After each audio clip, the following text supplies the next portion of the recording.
waqtigan oo abaar laga dareemayo deegaanada waqooyi bari Kenya ayaa tuulada Wagala oo kamid ah ismaamulka Wajeer waxaa deeq raashinka xoolaha gaarsiiyay hay'adda qaran ee maareynta musiibooyinka ee NDMA. gargaarkan oo qayb ka ahaa dadaalada lagu gaarsiinayo deeqda raashinka deegaanada abaartu ku dhufatay ayaa waxaa goobjoog ka ahaa mas'uuliyiin ka socday maamulka Wajeer iyo madax kale. Wagala raashinkii cuntadii maaragtay xoolaha meeshan lagu launch gareynaya horta waxaan mahad u celinayaa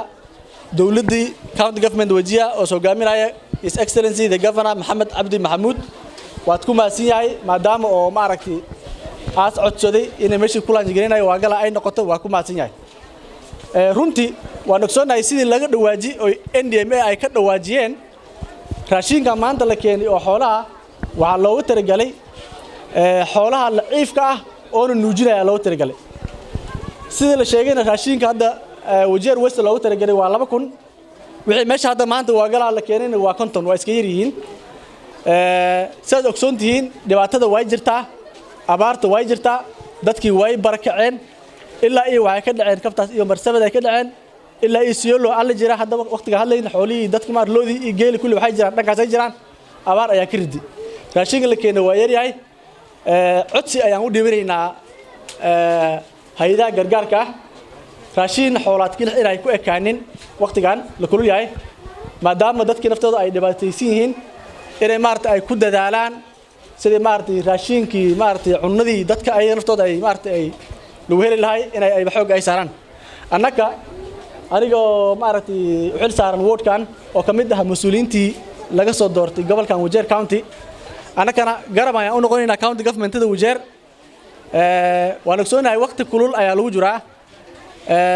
baarlamaanka Wajeer hadii ay maartay ay baraan ay la imaadaan sidii maartay abaarahan lacag loogu caawiyo ay u marsan laayeen annaka waqti walba diyaar ah u nahnay wasiirka beeraha waraabka iyo xoolaha ismaamulka Wajeer iyo madaxdii goobta ka hadashay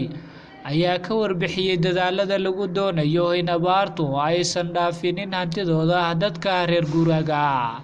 abaaraha hadda waqti la joogo xoolaha ma haystaan daaq waxa kale oo sii weheliyay cudur waliba bahalka gooryaan la dhax neefka hadaad cundo haysanin wixii yaroo sahla ama dhacaankiisana gooryaan aad sii nuuga waa dhib Soomaah marka idaaradda livestock waxa kale oo isku day doona insha Allah sida xoolaha loo daaweyn lahayd waliba khaas ahaan gooryaanka iyo cayaanka kale kor ku cunaba shilinta kamid ah si looga badbaadin lahayd xoolaha Xasan Mukhtaar Ahmed CNA TV Wajir.